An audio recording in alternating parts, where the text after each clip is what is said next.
근데 진짜 괜찮지 않아? 연 10%.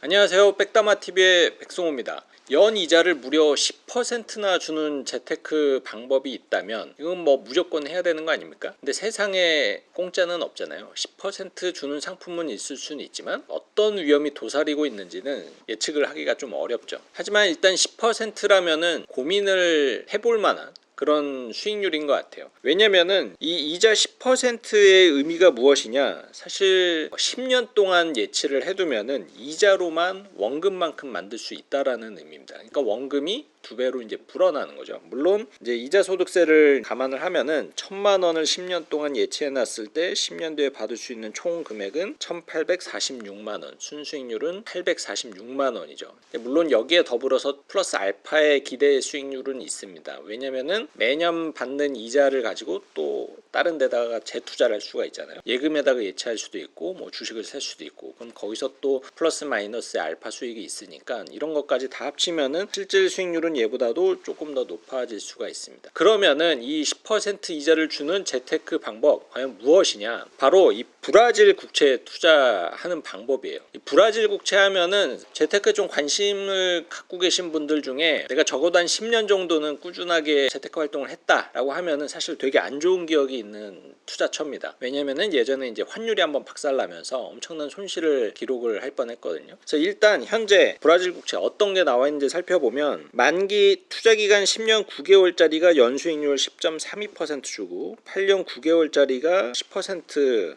이자를 줍니다. 6년짜리도 10%예요. 딱 이 수익률만 보면은 진짜 구미가 당기죠. 이렇게 10년 투자하면은 뭐 1억 투자하면은 10년 뒤에 2억 되는 거니까. 그리고 얘는 이제 매년 이자를 받을 수가 있으니까 뭐 1억 기준으로 1,000만 원씩 이자가 생기는 거죠. 그럼 또 1,000만 원으로 또 재투자하고 이런 것까지 고려해 보면은 사실 10년 뒤에 2배 이상의 어떤 성과를 기대할 수가 있는 투자가 바로 이 브라질 국채를 활용한 재테크입니다. 그런데 이게 사실 수년 전에 한번 굉장히 안 좋았거든요. 아까도 말씀드렸듯이 환율이, 브라질 이 헤와라의 가치가 폭락을 하면서 이 브라질 국채 투자한 사람들이 엄청난 손실을 입었습니다. 물론 만기를 좀 긴 채권을 사셔가지고 계속 버티신 분들은 사실 이자 소득만으로도 그 손실분은 다 메우기는 했어요. 어쨌든 이제 과거에 어떤 일이 있었냐를 좀 다시 한번 되짚어 보면은, 브라질 국채가 한참 유행했던 게 요 시기예요. 요 시기에 헤와라의 가치가 달러당 약 2헤알 정도였습니다. 근데 요랬던 헤알이 갑자기 브라질 국채 투자가 막 재테크 유행하면서부터 헤알 가치가 이제 폭락해요. 그러면서 거의 한 달러당 4헤알까지 떨어졌으니까 정확히 거의 반토막이 난 겁니다. 그리고 시간이 조금 더 흘러서 헤아라는 거의 6헤알까지 더 떨어졌었고요. 현재는 약 5헤알 정도에서 안정적인 모습을 보이고는 있어요. 그러면은 이 해외 채권에 투자했을 때 환율의 움직임이 어떤 영향을 미치는지 조금 더 자세히 좀 설명을 드리면은, 자, 10,000원으로 브라질 국채를 산다라고 가정을 하고 원달러 환율은 그냥 심플하게 1,000원으로 가정할게요. 그리고 달러 헤알은 약 2헤알로 가정을 했을 때 원화를 갖고 바로 이 헤알을 못 산단 말이에요. 그럼 달러를 산 다음에 달러를 가지고 또 이 브라질 헤알로 이제 바꿔야 되거든요. 그러면은 일단 10달러로 환전이 되겠죠. 그러면 이걸 다시 브라질 화폐로 환전을 하면은 20헤알을 받을 수가 있는 거예요. 그러면은 이 20헤알을 가지고 브라질 채권을 삽니다. 그랬는데 브라질 헤알이 이거 화폐가 이렇게 발음하기 어렵게 만들어놨어. 그럼 이 헤알이 4헤알로 떨어진 거예요. 그러면은 브라질 화폐 가치가 떨어진 거죠.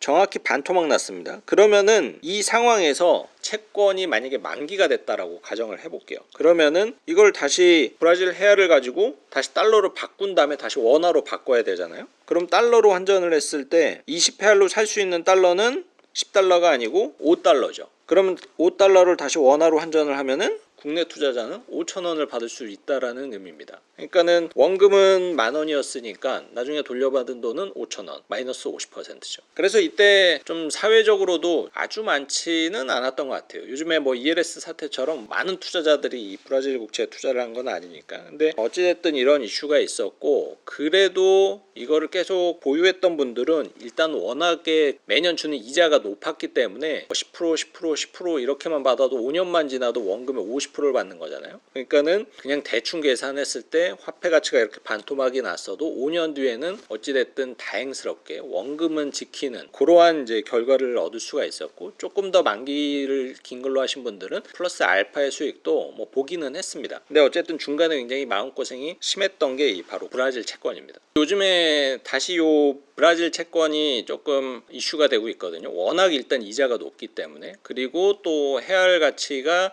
조금은 안정이 되는 그러한 이제 상황이기도 한데, 일단 브라질 해안은 원화당 269원 정도 꾸준히 이렇게 왔다 갔다 하는 것 같아요. 한 박스권을 좀 그리고 있는데, 요거는 이제 최근 1년 데이터입니다. 최근 1년 데이터로 봤을 때는 이 제법 브라질의 이 화폐가 안정적이다라고 할 수는 있겠으나, 사실은 환율의 방향성은 워낙 예측을 하기가 어렵습니다. 그리고 브라질의 주가 추이를 보면은 브라질 국채가 한참 안 좋았을 때 이렇게 조금 빠졌었고요. 그 이후로는 이제 계속 상승하는 추세예요. 코로나 때 마찬가지로 빠졌었고 다시 다 회복이 됐고, 그 이후로 뭐 이렇게 폭발적으로 상승을 하지는 않았지만 요 포인트 정도로 어느 정도 회복이 돼서 박스권 형태를 그리고 있습니다. 그러니까는 주가 지수만 봤을 때는 브라질의 경제가 뭐 이렇게 안 좋다, 그렇다고 뭐 호황도 아니지만 어쨌든 안정적인 경제 성장률을 유지하고 있다라고 판단을 해볼 수 있는 지표가 되겠죠. 그럼 이런 상황에서 브라질 국채에 투자를 하는 게 과연 좋을까? 개인적인 의견으로는 주식처럼 위험자산으로 인식을 하고 투자를 하는 것은 나쁘지 않을 수 있다라고 생각을 해요. 그러니까 뭐 내가 자산이 10억 있는데 이 중에서 뭐 5천만 원 1억을 갖고 투자를 한다. 그러면 어쨌든 환율이 현재 수준으로 유지했을 때 10년 뒤에 수익률을 100% 볼 수 있는 거기 때문에 분산 투자 효과도 이 자산 배분이 거의 9대1 혹은 95%대 5% 이 정도로 극단적인 비중으로 한다라면은 그렇게 사실 리스크가 크지는 않거든요. 그래서 그런 차원에서 접근을 한다라면은 뭐 나쁘지 않은 대체 투자자로 볼 수는 있습니다. 하지만 이게 그냥 10%에 혹해가지고 투자를 하기에는 사실 환율 리스크가 상당히 커요. 지금은 헤알이 달러당 5헤알 정도로 왔다 갔다 하고 있지만 이게 6 갈지 7 갈지 8 갈지 이건 알 수 없는 거예요.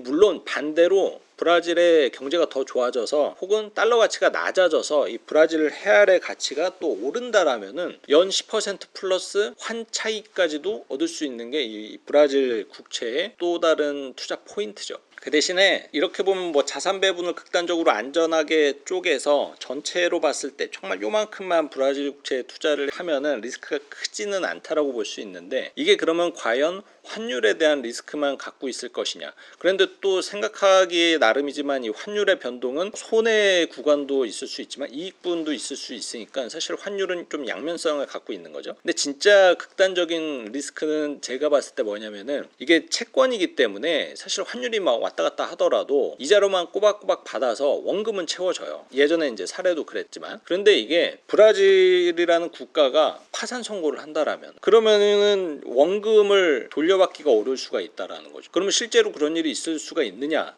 아르헨티나 보세요. 아르헨티나. 그런 사례가 무조건 없는 거는 아니다. 무조건 보증이 돼 있는 거는 아니다. 아무리 이 국채라고 하더라도 브라질이라는 국가에서 뭐 나 이제 돈 없어 못 갚아 파산 이래버리면은 굉장히 손실이 커질 수도 있겠죠. 그래서 그런 것까지도 좀 염두를 하고 투자를 결정을 해야 되고 자산 배분에 있어서 비중을 결정을 하시는 게 좋겠다라는 게 저의 의견입니다. 자, 아무튼 오늘은 이렇게 무려 1년에 연 10%의 이자를 얻을 수 있는 재테크 방법으로 이 브라질 국채 투자에 대해서 알아봤는데, 장점과 단점이 명확한 섹터예요. 그러니까는 이익도 큰 반면에 리스크도 굉장히 클 수가 있으니까 요거 신중하게 선택을 하시면은 좋을 것 같습니다. 자, 오늘 내용은 여기서 마무리하도록 하겠습니다.